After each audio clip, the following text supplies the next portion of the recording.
Hey everybody, Dr. Shayla here, and this is our new Health is Love podcast called Wellness Wednesday.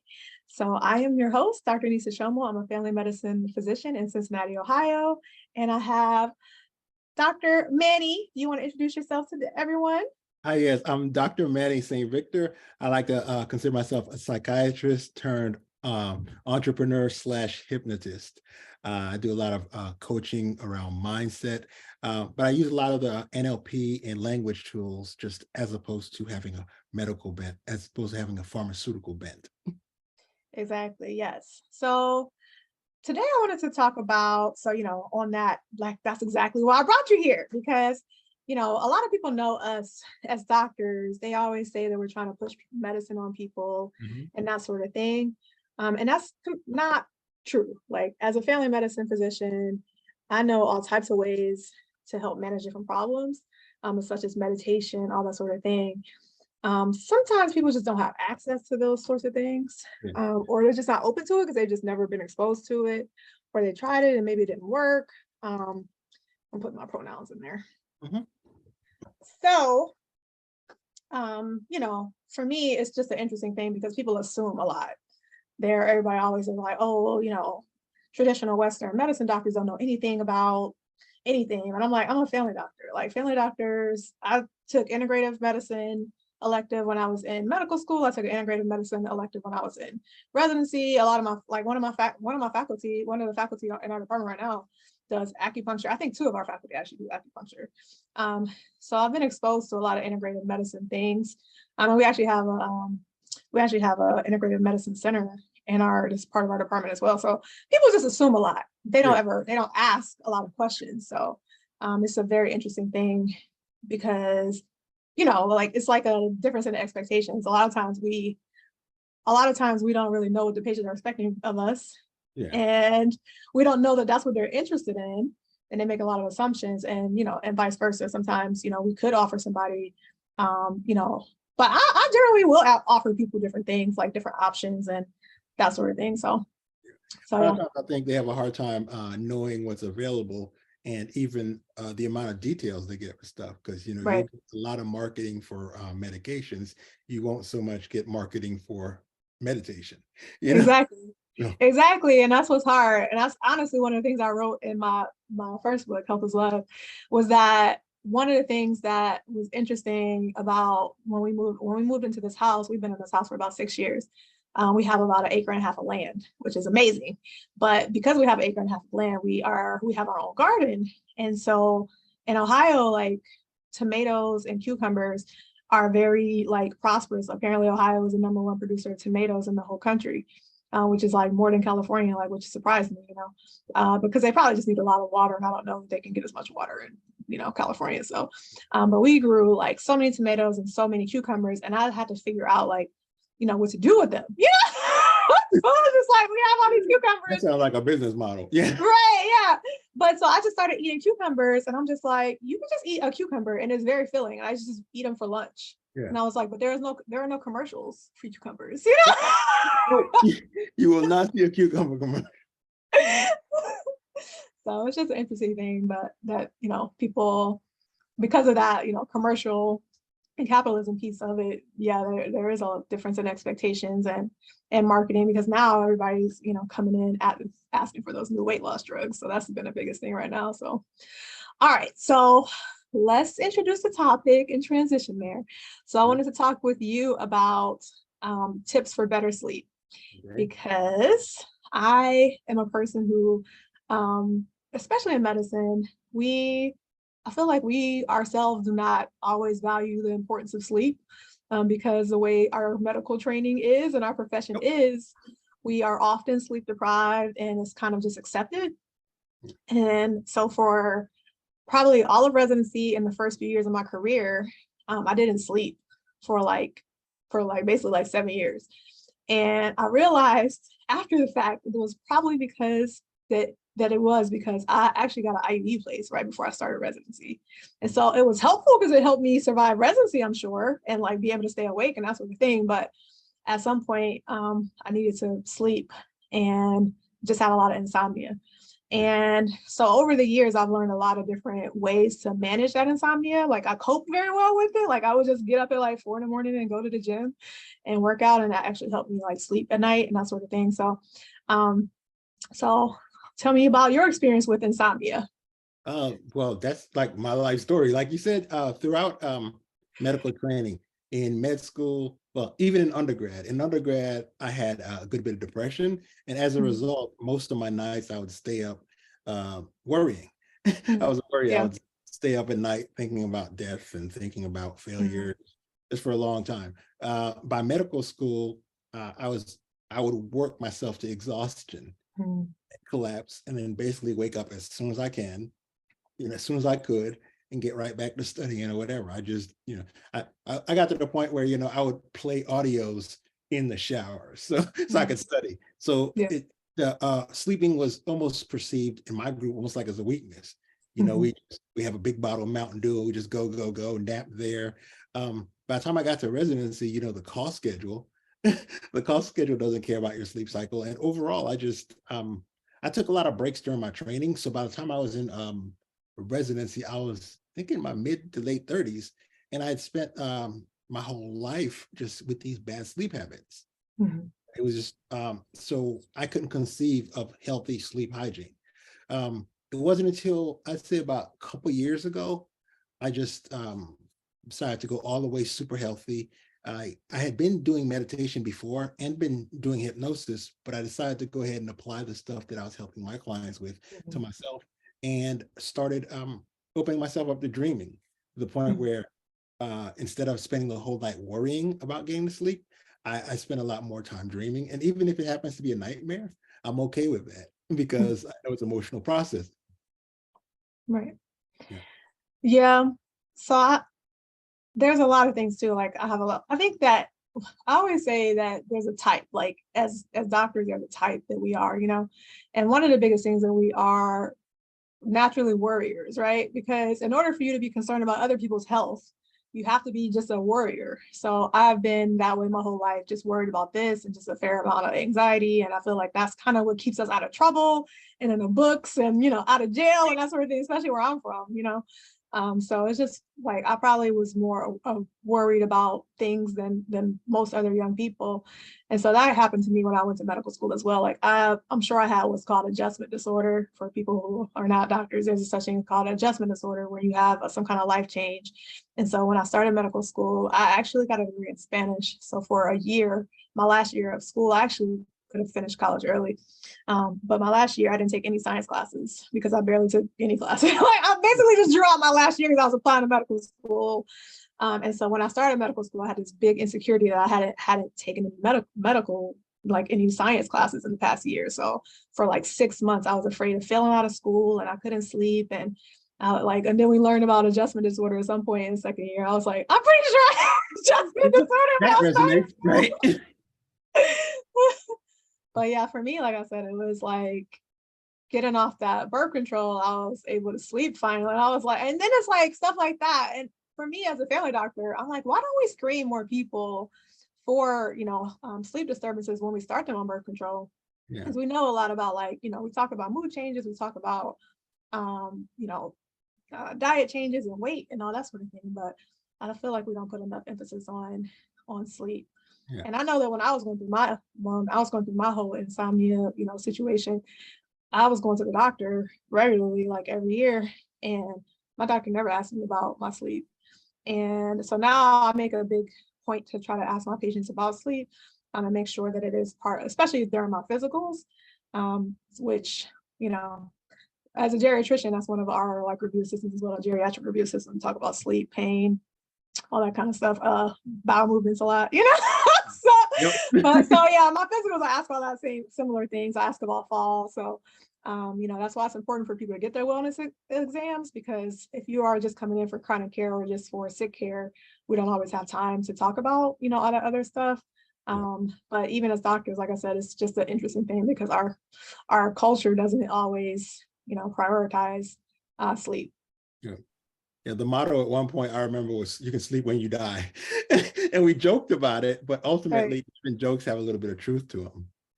Right. Well, the problem is too, like, so for me as a family doctor, I can tell when people are not sleeping well either. Like I do ask at some of their chronic care appointments because people's blood pressure will be higher. People's Yeah. blood pressure will be higher when they're not sleeping. Their sugars are higher when they're not sleeping. It releases a lot of cortisol and stress hormones. So I generally, now that I've, more experienced in being a physician, um, I do ask about it in their chronic care appointments because I can tell when when their blood pressure is higher than usual. I can say, "Did you sleep last night?"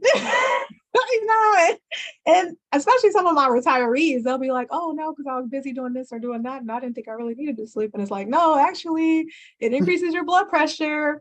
The CDC says that so this month is heart month, so that's one of the reasons why I wanted to actually talk about it this month.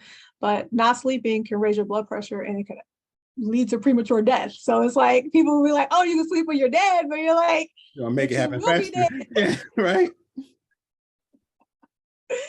You will be dead if you don't sleep enough." So let's move into just some of the things that I'll talk some of the things about um, why my patients may complain about not sleeping, and you can tell me a few things about your patients. So for me, there's really like four categories that I noticed that people fall into when they are having trouble sleeping. So number one is, some kind of life change, like that adjustment, insomnia, like I just described. So it might be a death in the family, it might be a new baby, which nobody's gonna sleep with a new baby anyway. Or it might be a new job, or just feeling stressed out about your job. Just a lot of different life changes. So that's one of the things. Number two is hormonal changes. So like I said, for me being on birth control, but I see a lot of people around perimenopause. So perimenopausal hormone changes. Teenagers are having a lot of hormone changes. Pregnancy, of course, pregnancy and postpartum can cause a lot of issues with hormone changes and not being able to sleep well. And then there are a couple more reasons. A lot of them are medical reasons, like anxiety, depression, which which I consider a medical condition. I know a lot of times people, I don't separate, like anxiety and depression are medical issues. Yeah. And sleep apnea is a big thing. Chronic pain is a big thing. A lot of my patients with arthritis may not sleep well because they're in pain.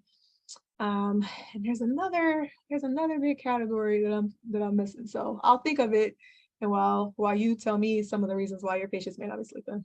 Okay. You already mentioned anxiety. That's a big one. Rumination, something that keeps people up. And actually, a lot of times people have trouble sleeping because they're trying to force themselves into sleep. And sleep is not something you can force yourself into. Sleep is something they call passive volition. You have to allow yourself to sleep. Another big factor is relationships. A lot of times people are in a relationship where they're not comfortable with each other, yet they're sleeping next to each other. That changes the dynamic. Sometimes people in relationships where they don't feel safe. A lot of cases, people have scary and dark stuff going on at night, in family dynamics. Unfortunately, that comes into play. You get medicine side effects. A lot of the psychotropic meds, even in addition to someone having sort of an irregular set of cycles, the medicine is helping their mood, but the medicine is dysregulating their sleep cycle. Right. What are some other things? A lot of people, they have like third shift jobs, unfortunately. And third shift jobs, people think they adjust to that, but ultimately you're not getting enough sun. You're not getting enough human connection, except for your co-vampire friends. Ultimately, there's a part of society, part of life that you're not, a rhythm that you're not connected to, and what goes with that. So those are some of the few financial worries. Yeah. Those are worries, but financial worries. Yeah, those are the main things I could think of right now. Right. Yeah. Yeah. And then the other thing that when you were just talking, it made me think about I was trying to multitask, but I failed. So I just wrote an article about this.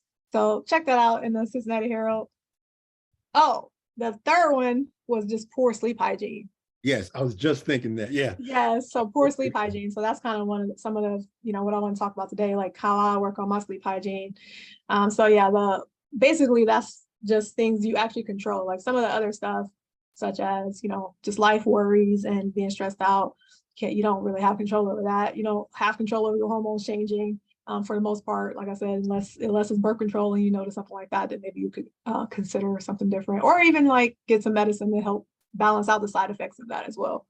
Because that's basically a side effect if you're on, like, I had an IUD for 7 years. So if you're on IUD and you have insomnia on it, then you can, get another medicine to help you sleep, like hydroxyzine or something like that.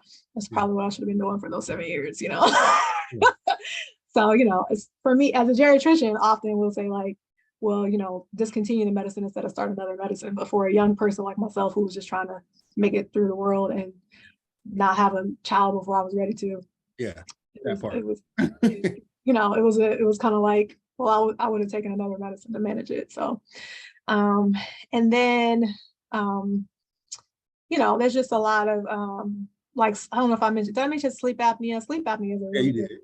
Yeah, so and it's hard because a lot of times when people's blood pressures are really high and I'm trying to control their blood pressures, that's generally when I will find out that people are having sleep apnea issues. I'm like, your blood pressure is really high and I put you on like 3 medicines and it's still high. So maybe we should send you to get a sleep study. So yeah, especially the undiagnosed sleep apnea, where all they know is they snore, or if they live alone, they may not even know the kind of, noise they're making and the kind of difficulty they're having with those apneic events.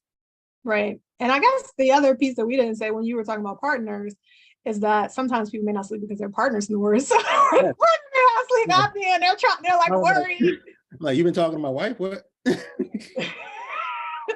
No.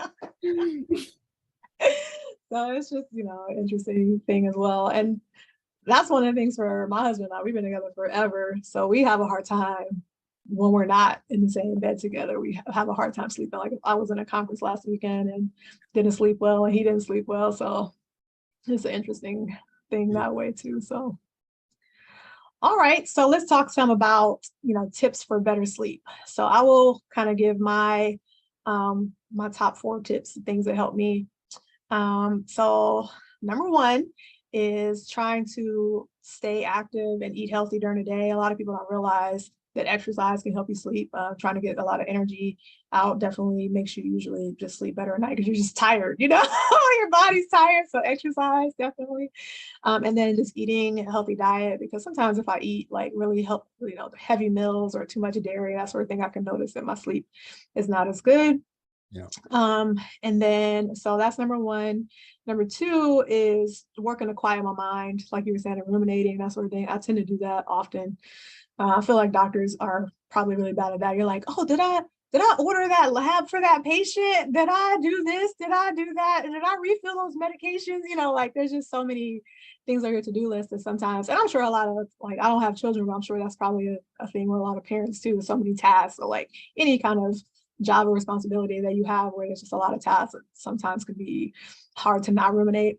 Yeah. So one of the things that I do is I don't have my stuff here with me. I don't know why I forgot I was going to be on camera, but usually I just record these and don't worry about the camera part. But so to quiet my mind, I actually have these nice Bose headphones, and they're called Bose Quiet Comfort, and they're very soft. So I can put them on and I can sleep, like I can fall asleep in them, and I could stay asleep with them for all night because they're very comfortable. So I usually will put on either some soft music like some Sade or something like that, or Erykah Badu, some kind of like, neo soul music or old soul music that, is nice to just fall asleep. And I make sure that I have a bunch of playlists. I actually have a bunch of playlists on Apple Music. I was doing yoga when the pandemic started. So I made all these yoga playlists, and so I listen to them and try to fall asleep. And they're nice because they usually are about 30 minutes, and then they go off. And then I'll just have the headphones on and not listen to anything. So I'll do that, or I will listen to books like Audible. I'll listen to Audible books and put a timer on there, because that's the problem with Audible, is that it could potentially, you could spend like 9 hours listening to a book and you don't even know where you left off. Yeah. So I usually will set a timer for about 20 minutes. That usually is about how long it takes me to fall asleep. And then, those are some things I do to quiet the mind. And then number 4 thing I do is try to stay cool. So I usually sleep better with a fan on me. I've been this way my whole life since I was a teenager. Maybe that's like, maybe my hormones started, changing around teenage years. I started sleeping with a fan at a young age. So it's nice because it has a good amount of white noise for people who may need white noise to sleep at night. So my husband, he likes it for that reason. He likes the white noise, but also it helps to cool down, especially when you are of a certain age, getting to be close to 40 and those 35.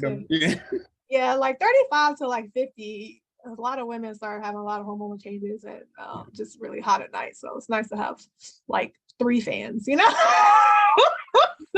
all the fans. And the last thing that I do is I try to avoid drinking too much alcohol. So it's kind of interesting. A lot of times people will be like, oh, well, I drink alcohol to try to fall asleep. Or yeah, exactly. So I drink tea instead.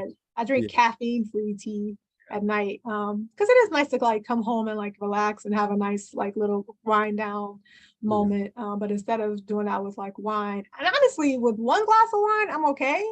It's more like 2, 3 glasses of wine, which you probably really shouldn't have been doing anyway. Like as doctors, we know that the recommendation is to have like 1 or 2. But if I have 2 glasses of wine, I'm not going to be able to sleep well.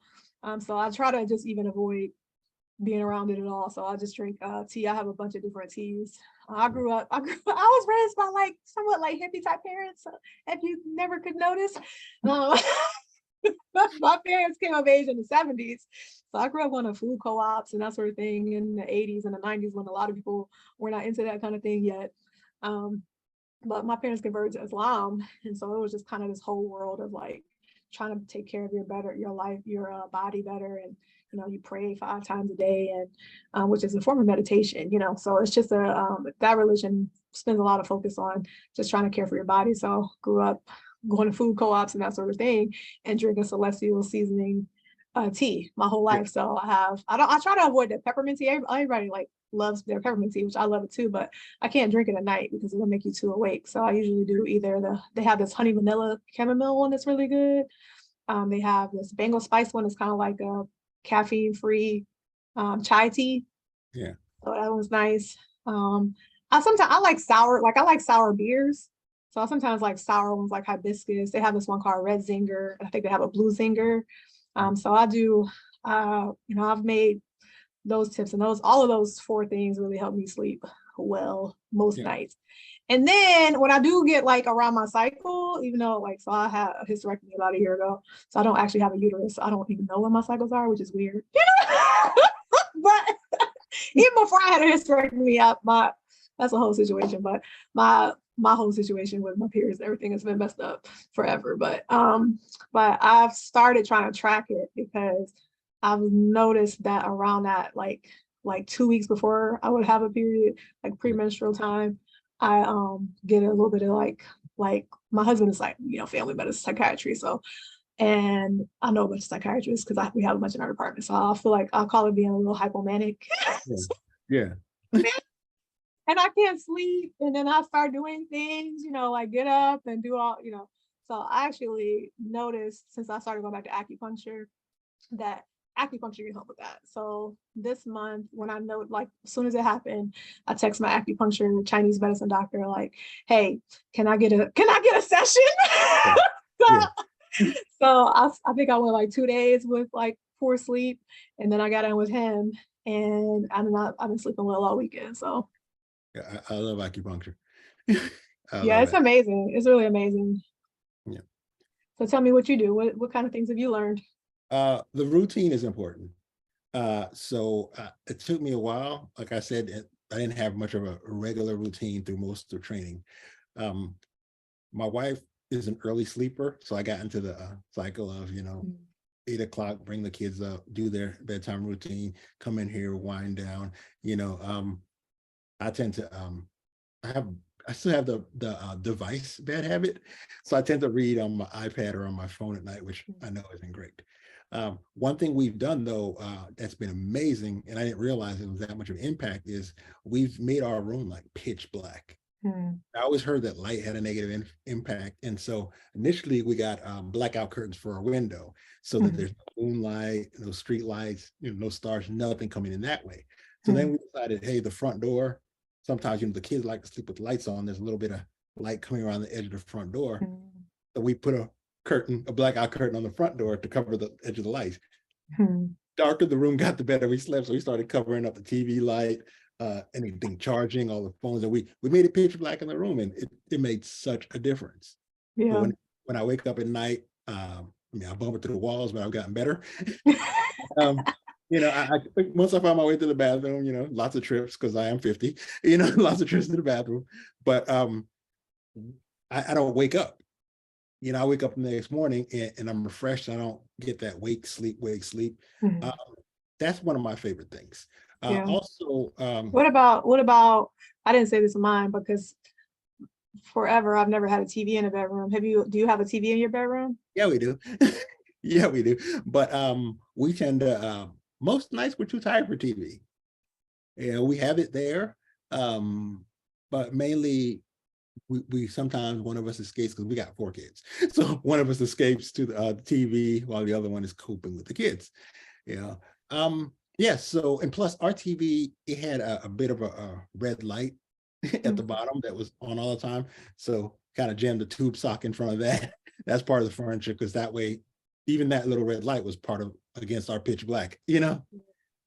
One thing that's important is in terms of when I was in my many depressions, one of the things I find during depression is to override the rumination, I would listen to audiobooks. It had to be audiobooks that weren't too depressing, honestly. I didn't need it. Yeah, or even though like too exciting where you have to follow the story too much. So sometimes if I listen to books, it's either like something that's, not supercharged, or I listen to something old, something Yeah. I've already listened to before. So I don't really even care. I'm not interested in it Yeah. as much. You know what I mean? Just some sort of I guess it's basically brown noise. Mhm. It's a story I don't want to follow. And I used to sleep great in med school lectures, so sometimes I go to YouTube and find a science lecture, put that on, and I'll be I like, used to do that in "Ah, medical school. I used to put on our lectures and sleep. yeah, that'll knock me out. That'll not. It's like even 8 in the morning, lecture starts. They turn out the lights to show some X-rays, and I'm out. I'm waking up and the lights come back on. Like, did I miss something? So I do that. What else? We tend to keep the room super cold. Even in the winter, we barely use heat. We have the fan Same. on, even in the winter. Keeps your And bills then we have, down too. It keeps your bills low. yeah, But yeah, we do the same thing. We keep our house at like 70 degrees year round. yeah. And then you can snuggle with a super blanket. We got the fuzzy blanket, and that makes it great. Um, what else? I think the routine is the most important thing. With our routine at night, we wind down. Around 9 something, probably 8 something. It's quiet time at the home, so less noise, TVs are off, etc. Except unless my wife and I are peeking a little bit. And so usually around that time, I get some writing in. I like to kind of sit and kind of reflect.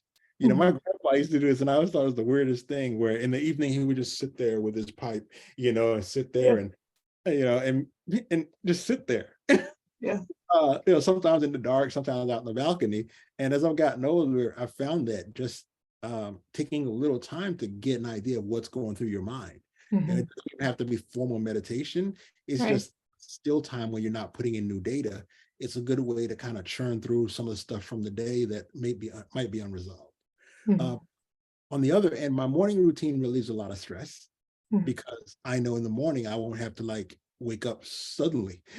So I Mhm. can zombie through my first part. I walk in there, I get my meds, I have whatever, some sweats laid out, I throw on the sweats, get the kids off to school, come back, might collapse to finish some sleep.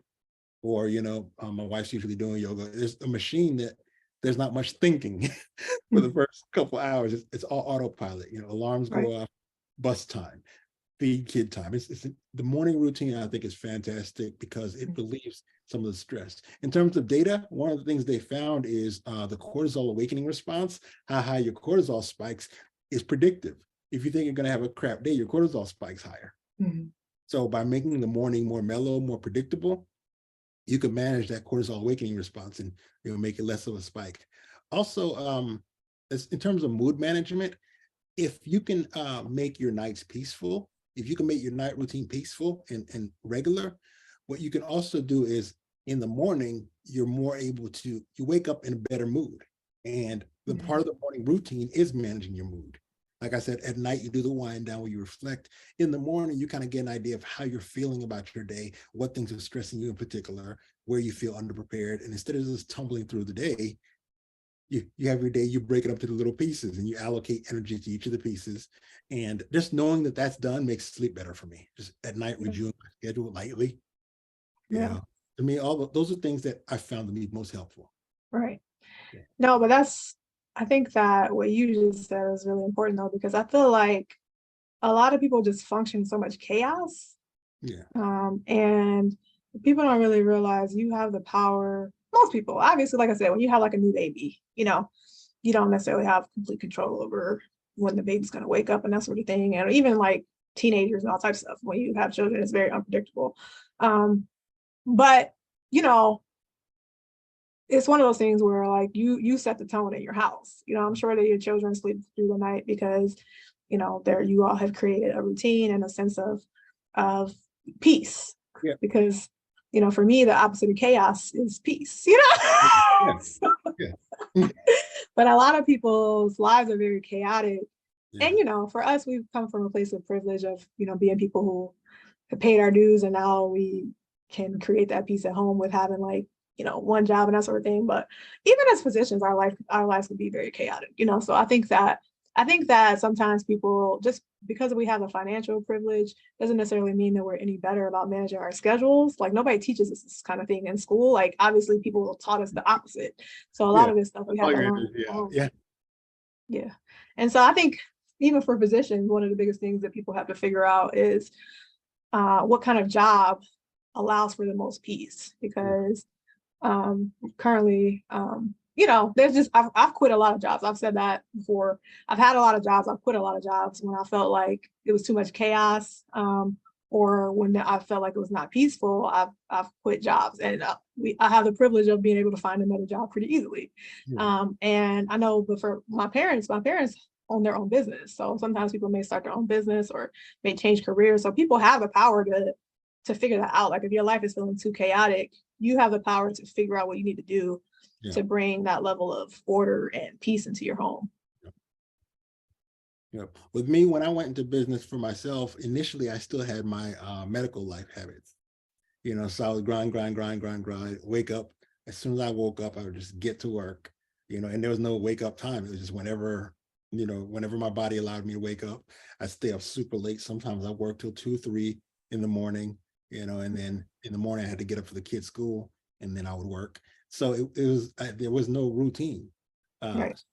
When part of the benefit of autonomy is discipline, I like to say, now that I run my schedule, it's important for me to have certain things in my schedule, like try to be consistent about a certain time to eat, try to be consistent about taking lunch, taking a break, etc. Because like I said, the brain is a prediction engine. One of the ways you relieve stress is by letting yourself know what's coming up so that you can allocate the right energy for that part of your day. Exactly. Yeah. But I think that people really underestimate the power of sleep, the power of routine, the power of the absence of chaos. Because especially for me, like what's interesting about, being a family doctor and seeing people at different stages of their lives, is just seeing how much people bring chaos into their lives. Like I have a lot of people who are, just trying to be everything to everybody. And it's just like, whatever that people pleasing, pool that they have toward whatever. But it's just like, at some point, when do you please yourself and have time for yourself and stop running around? Boundaries are absolutely important, because if you're not effective with setting boundaries, you really don't have control of your day. You don't even have control of your night, because if in our culture, if you allow your med students or your residents to call you at night, they will. If you don't set those boundaries, like do not call me when I'm not at the hospital, and particularly in psych, we teach our patients their boundaries. So if you're like, with a lot of my clients, I'm like, you can text me, but don't text me weird, don't Right. flood me with text. And it takes a while to adjust that. So Mhm. like you said, the people pleasing, it took me a while to go from wanting to see my people happy at my expense to realizing that ultimately people feel better when you give them boundaries, Mhm. because they're like, oh, I know I'm not calling this person when they're in a certain mood. This person, if I'm answering the phone, I want to be talking. If I'm Right. texting back during a certain time, it's time that I've allocated to doing those things. So yeah, the boundaries help a lot with sleep. Right. And it just through the day too, because that's what I learned in residency is I do not like chaos. So I have my phone on. I don't have any notifications on my phone to be like dinging all day. And I keep my phone on silent throughout the day because that would drive me crazy if I heard ding, ding, ding, Yeah. ding, ding all day. So I keep my phone on silent throughout the day. And at night, I put my phone on do not disturb after 10 o'clock. Between I think 10 p.m. and 7 a.m. My phone is on do not disturb, which I'm not usually sleeping until 7. I usually wake up around, I usually go to bed around 9:30, 10, and I usually wake up around like 5 in the morning or 6 in the morning. So, but yeah, so everybody's different. But I think that's one of the underestimated things that people can do is get rid of notifications. Yeah. Turn your phone on silent and put your phone on do not disturb at a certain time. So, Yeah, I think that's super important, because especially back in the Facebook game days, when Farmville and Cityville would wake you up all night to check on your berries and at first we're like, oh, it's not that bad, but I can sleep through it, whatever. But we were giving so much power to interrupt our routines to these devices. right, Oh, I set my strawberries so in 30 minutes they're gonna ding me. And it's okay. Every 30 minutes you're getting these strawberries, and you get these overlapping things, and now you have this farm empire that's literally waking you up in the middle of the night to the point of compulsion. right, So the notifications, email, it's helpful to not check your email right before you go to bed. That's right, important. If I don't check my emails. If you text me after a certain time, I won't see it till morning. right. My Yeah. father would say, if you're dead, if you're dead, there's nothing I could do for you. So I don't need to hear death news at night. It's like, you're still gonna be dead in the morning. Let me get some sleep. Yeah. Yep. Except for when we're on call. So as a family doctor, I have to be on call. At least for now. I hope that one day maybe this can change. I was like, why can't they just have like doctors in Australia take our phone calls like they do for radiologists? A Right? lot of people don't know that. But radiologists, they have like they outsource reading films at night in hospital. Like, somebody comes and breaks their arm at 3 in the morning. Yeah, They don't call and wake a radiologist up. They just send it to Australia. that's So, brilliant. That's brilliant. so I'm just like, why can't we do that with family medicine? Like Australia has tons of family doctors Yeah. Do who could, virtual visits. Yeah. right? Like, because most of the time people call us in the middle of the night, they're trying to figure out if they should go to the hospital or not.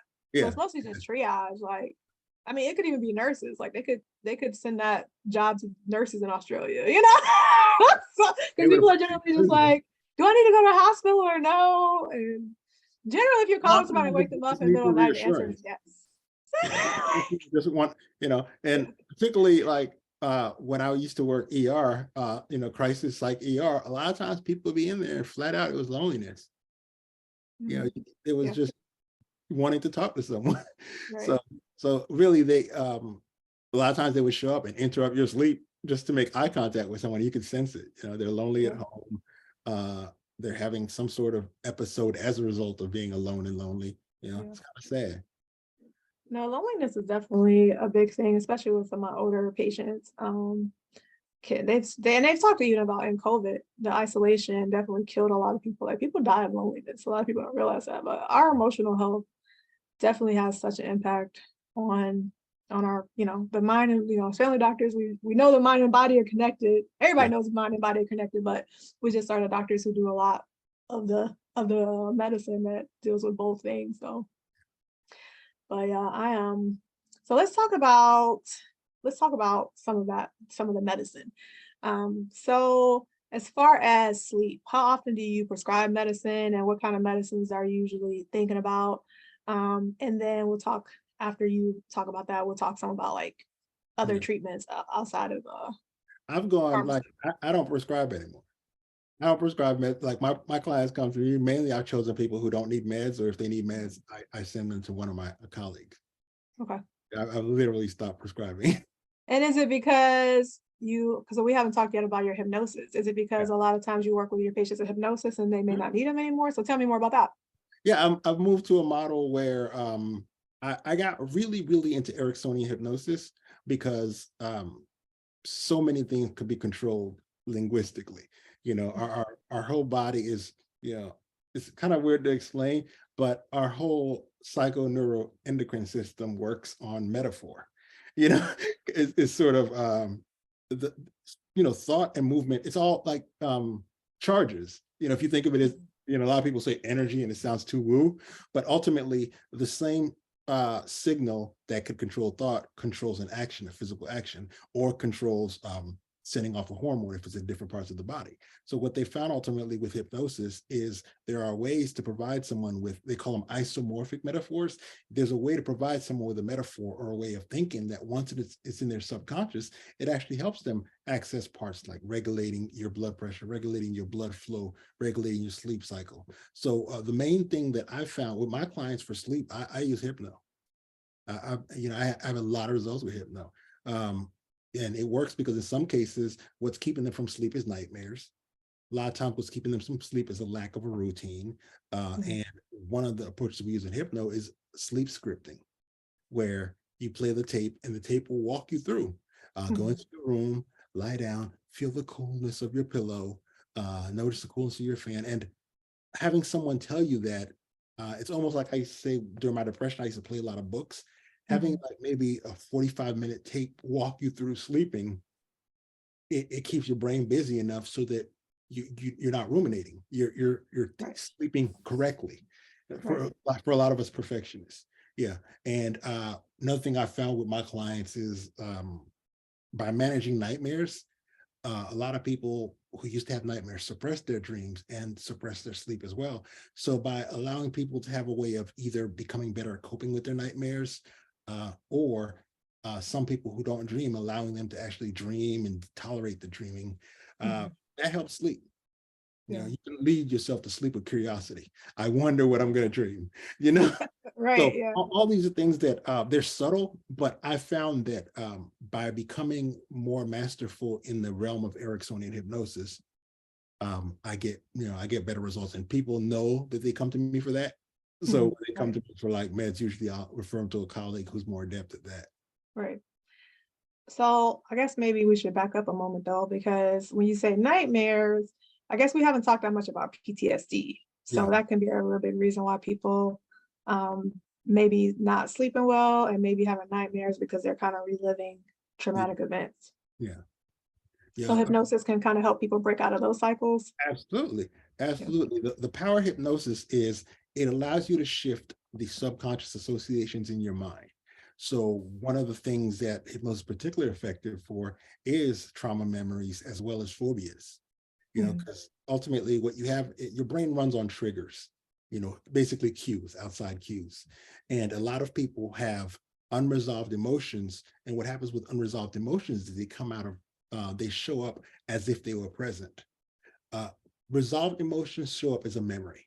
You know, you're like, if you're sitting here with me, you might notice that I remind you of someone that's irritating, you know, but you're able to differentiate me from that person and just give me my, my own spoonfuls of irritation.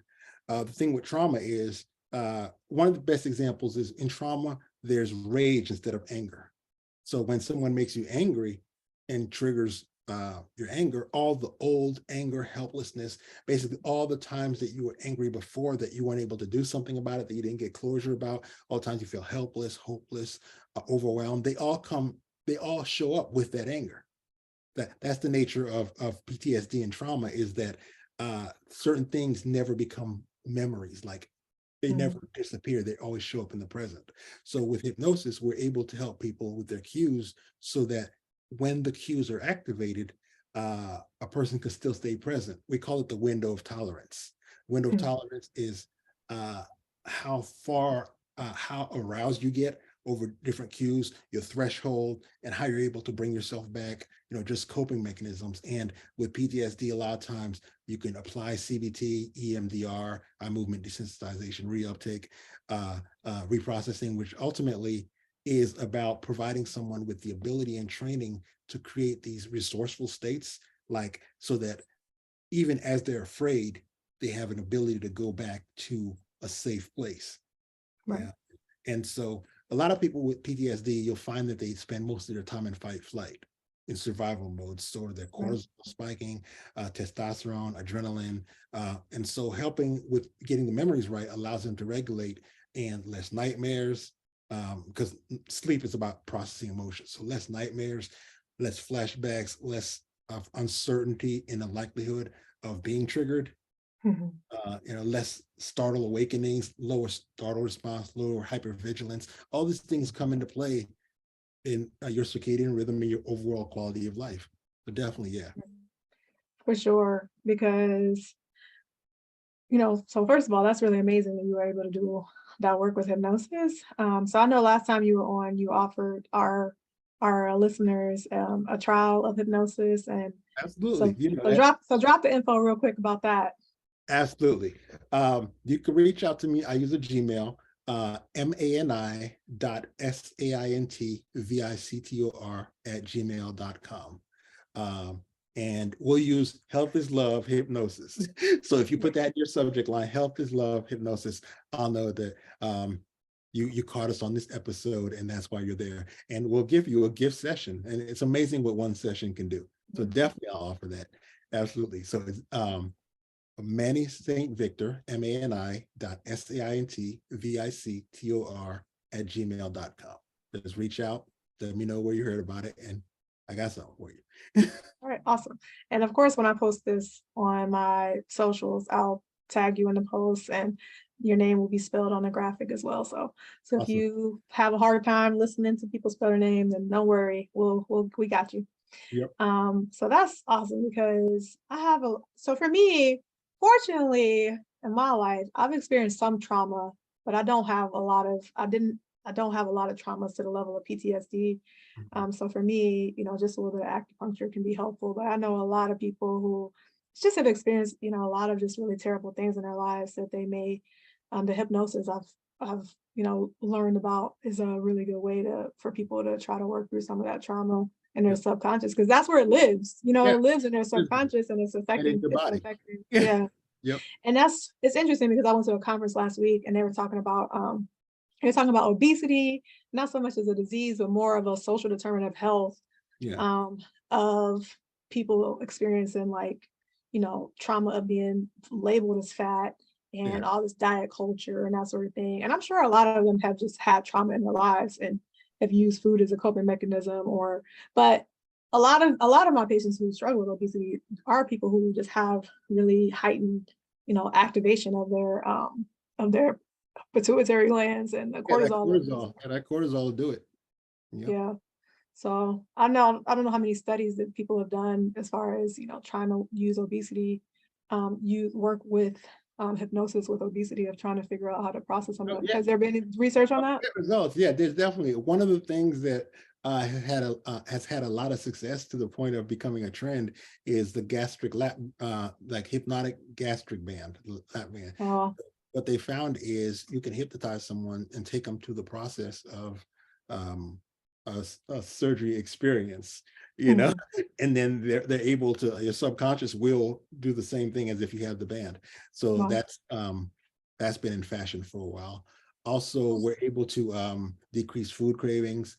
A lot of times we're able to find, for example, if the reason they're putting on weight is because they had something traumatic where they don't want to feel attractive. Like sometimes people, if they have like some violation or some sexual trauma, they want to, they feel safer if they make themselves heavier, and there's other people who, as I mentioned, we think in metaphor. Some other people, they put the weight on, they feel more powerful, stronger. And some people even go so far as to consider it to be an armor. And then you have people who, like you said, the sugar, the eating process, they associate it with rituals, they associate it with childhood, they associate it with safety at home. that's even beyond the chemical aspects of eating. Yeah. So you look at all these different contexts, and each one hypnosis has a way of addressing. Anything emotionally related, you can address with hypnosis. That's awesome. Yeah. Because so one of the things is, like I said at the beginning of this video, is that people market, all these medications. And so that was kind of what the point of the talk was. It was called like anti-fat bias, and how our society, like, doesn't like people who have larger bodies, who are considered fat and that sort of thing. And so how we're all just kind of brainwashed that we're all going to be a size 2, which is never going to happen. And but then, we market all of these drugs to people like, oh, don't you want to lose weight? Yeah. But then, like, even the weight loss surgery, she was talking about the data, which I've seen personally. I've seen plenty of people do all of that, have the surgery, and then they gain the weight back. Absolutely. And then even now, like with all of these new medicines, yeah, exactly, they usually gain more back. And then with all of these new medicines, like they're all trendy right now, and they're selling tons of it to the point where they're sold out. Like people, like my diabetic patients can't even get the diabetes, injections, that sort of thing, because there are a bunch of people trying to lose them for weight loss. But the woman who was speaking, her name is Dr. Erlanger, so she's out in Washington, and she has a clinic, which maybe you should go work with her, about this. As far as she was saying that the data for even all of those medicines only goes about like 1 year. So people may be losing weight for a year, but they're gonna gain that weight back. So just the way our bodies are, and like I said, you haven't really addressed the reasons why they're overweight. And I'm sure I mean, there's a lot of reasons why. Sometimes people do have, because people try to say that food addiction isn't a real thing. It's like, people can be addicted to anything. Yeah. You could be addicted to anything. You could be addicted to sex. You could be like, why not? Why, you got it's dopamine. Phone addiction that no one talks about. Phone addiction. Phone addiction and this social media addiction we don't talk about. Exactly. So you can be addicted to anything, but so it's kind of an interesting thing, because she was just kind of like, from what I understood from it was just like, it sounded like we just haven't figured out how to effectively address obesity. Because for me as a geriatrician, I know that people who as they are aging, it's harder to age when you have a lot of extra weight on you, because it's really hard on your joints and everything. So, obviously we want to make our society more friendly for larger bodies and have different options for, because like I said, we're having a vow renewal this summer in June, and I was trying to like find wedding dresses, because I didn't actually talk about this. Congratulations on your renewal. Thank you. Yeah, so we're having a 10-year vow renewal, and I've been trying to find a wedding dress, and I was trying to find something online because I don't really feel like going to a store and trying to do all of this, so I was trying to do, this one website, and they had like try it at home, and the only size they had was a size 4. And I'm like, who is a size 4 in America? Like, so one thing I didn't mention in this talk, because sleep and weight are closely linked, that's what I'm even talking about right now. But when I wasn't sleeping, I actually weighed, like when we got married, which was in the height of my insomniac years, I probably weighed about 30 pounds less than I weigh right now. And when I look at myself from back then, I looked like stressed and thin, like stressed thin. And nobody really ever asked me, like, are you okay, kind of thing? Because everybody was just like, oh, you look so amazing, you're so thin, and that sort of thing. But I'm like, I actually feel much better now, because that was one of the things that the person said. She's like, we have so much anti-fat bias. Like, if I told you I would give you a pill that you would gain 20 pounds, but you would feel better, would you do it? And I was like, actually, that's already happened to me. Like, I do, like, coming off of the hormones, I feel much better. I'm sleeping. I don't feel as irritable. I don't feel as unfocused. Like, I felt like I was all over the place. My career was all over the place, and I was all over the place. So I'm like, I've already done that. And, people be like, oh, you gain weight. And I'll be like, I feel so much better. And I feel great at size 12. I could be like a size 6. Yeah. So like, I do understand there's a lot of like fat bias, and people have different bodies. Like, I know that as a doctor, like, I know all my patients, a lot of them, like, I do the same thing. Like, I eat mostly vegetarian. I exercise often, I sleep, and my size is my size, and it's been the same for the past 5 years since I came off the hormones, so I know there's not really a lot that you can really do to change it if you're at a functional weight. But I know that some people are not really feeling as functional as they want it to be. So sometimes it can be but it's just like, well, if gastric bypass doesn't really help that much, and if these medicines are eventually, after they sell out and people start to gain the weight back, it's like, well, what will people have? And it sounds like hypnosis can be a good option. Yeah. A lot of times when the other stuff doesn't work, we explore the root cause. You know? Right. And Yeah. it's not for everybody. You want to make sure you're not you've taken care of any medical conditions, like traditional medical conditions. But after you run through all those options, then ultimately you want to explore the root cause. You want to look at what symbolically the weight means to you. Right. Yeah. Exactly. Yeah. Because it is an interesting thing. Like, We are I just know that food addiction is really a thing because my husband kind of struggles with it, and Yeah. so his weight has been up and down a lot more than mine is. And he'll even say, like, yeah, I have a problem with food, So so I think that embedded it's, in our culture. Everywhere yeah, a date is food, right. movie, popcorn, and whatever. You go to a skate rink, food. You go to the fair food. Right. It's Yeah. just everything is ritualized around usually unhealthy food. Right. Thanksgiving, Exactly. fill your belly. Right. Exactly. And all the holidays, uh New Year's, all the drinking, all that sort of thing. And like what I just call destructive coping. Like in America, I just feel like we have so much destructive coping and so many destructive, things that don't contribute to our health in any way. And so it's hard because sometimes it's just like people talk about all of this sort of thing as far as like, obviously, like I said, I know that people have larger bodies and there's not a lot that people can do about it often, if they're feeling okay and functional. Like I feel okay and functional. I'm not trying to go back 30 pounds. Like I'm not trying to lose that 30 pounds. Like I'm good. But it's, sometimes the conversations become just weird, I feel like, in my opinion, because people, even this particular doctor, she was just talking about like trying to work on anti-diabetes, which I'm like, you can do that.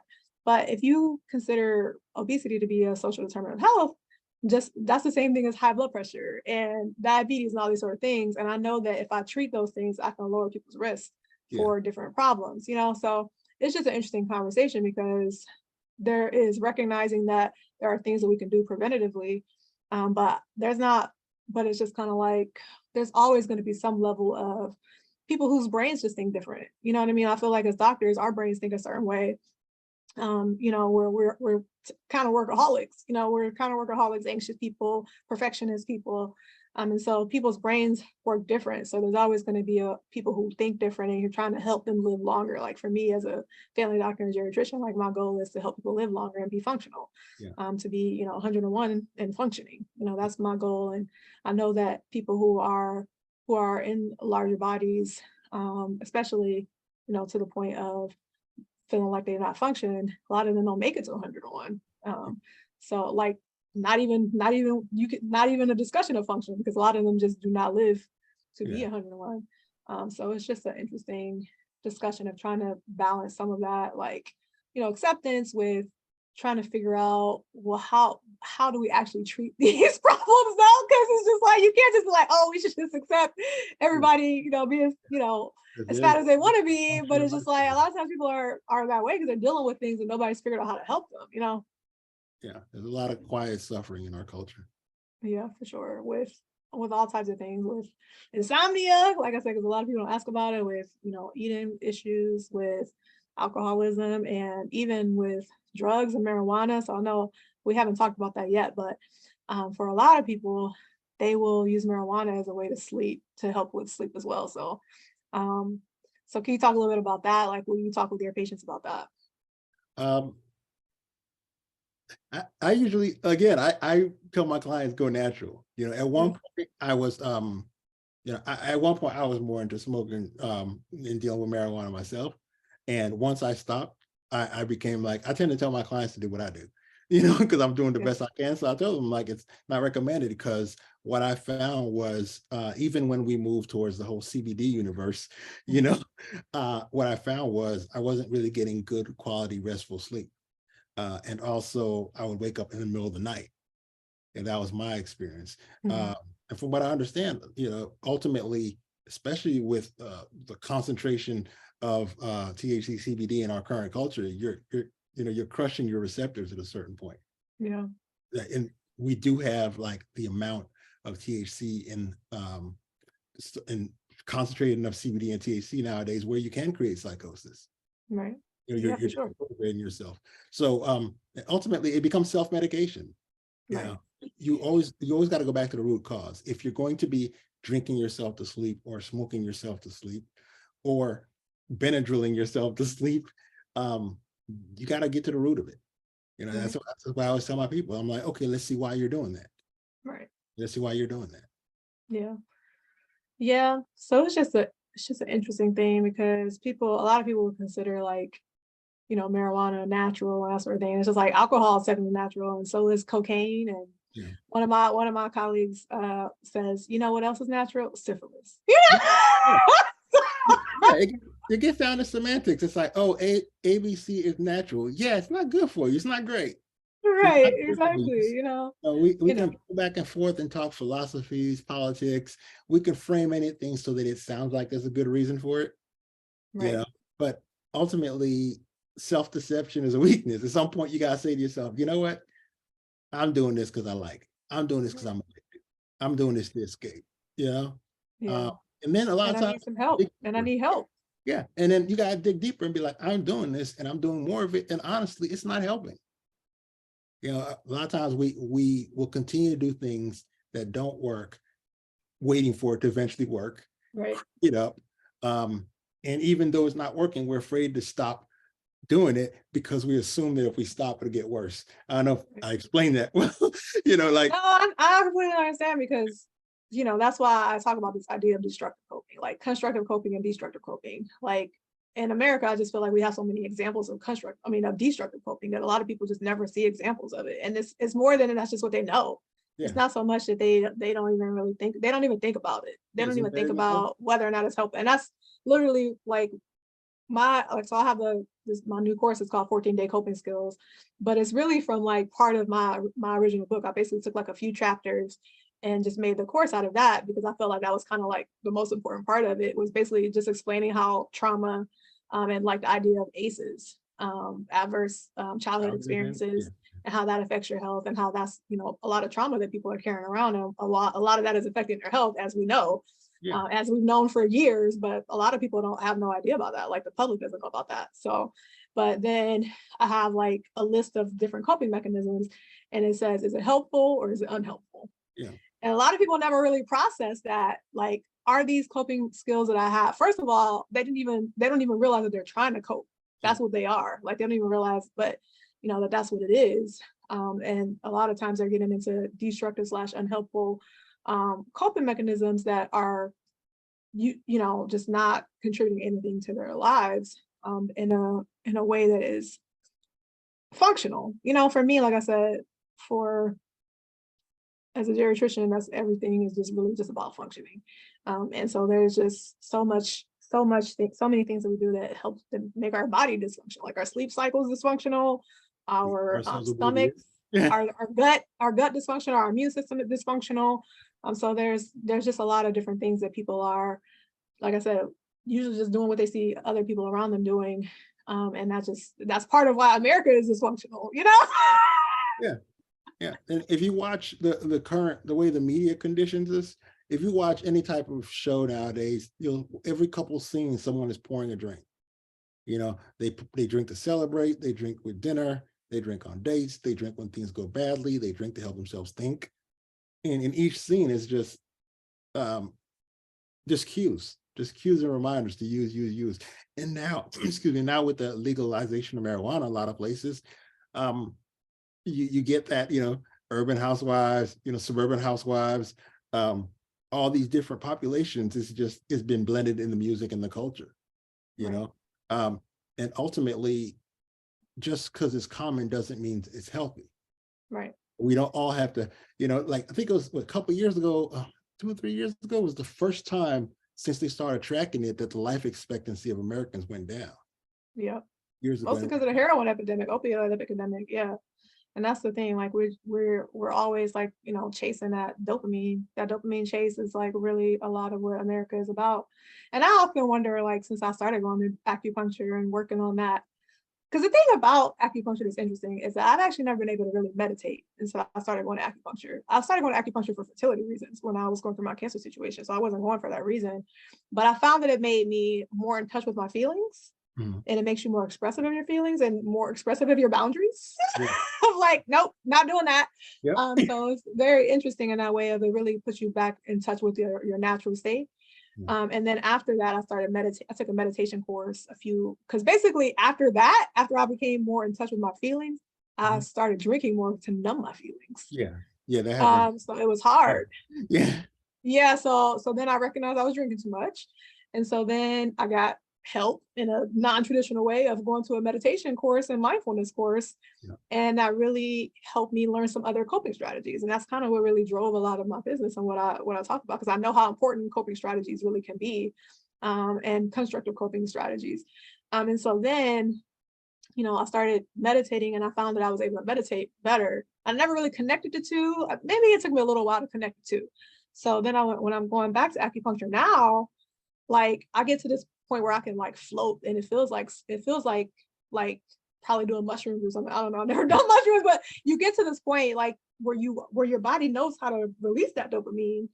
And I'm just like, a lot of people spend tons of money on all of these things, on drugs and alcohol and all that sort of thing. But it's just like, I wonder, like our body has ways to unlock those things. Yep. And then you look at like China and Japan and all these other cultures who have a lot of these other ways to unlock, those aspects of ourselves without it being in a destructive way. Yeah. Yeah. But we want a pill for everything. We Right. want it right now in a hurry.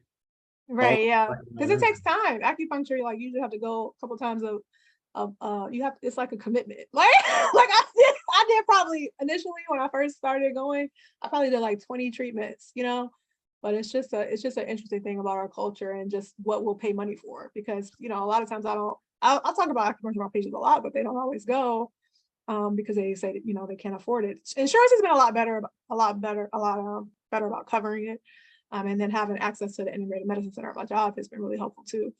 So there's it's becoming more of a movement, but I'm just like, I wish I could really like do like they had studies about. I'm like, I wish teenagers could get it, because teenagers, their hormones are all Yeah. wonky. I'm just like, we need to start giving these teenagers some acupuncture. Get that. Acupuncture and meditation for teenagers, and the Yes. studies they've done, they found it's very helpful. Yeah. Yeah. So that's what I'm Now saying. leave Like, me a little bit because I promised my kids that no, we yeah, yeah. around No, that's 3:30. good. We can wrap it up. We can wrap it up. We can talk about all this stuff all day, I'm sure. But so I feel like we've given the people a lot of really good information and different ways Sure. to work on their constructive coping skills, get the, and be more functional in the world. So thank you so much for sharing your expertise and having this conversation with me. It's always a pleasure to talk with you. And remind your audience that they can reach me for their gift session at Manny, MANI, .SaintVictor, SaintVictor @gmail.com. Awesome. Thank you so much for that. And I hope you stay well, and we'll see you next time. Thank you. Bye-bye. Bye.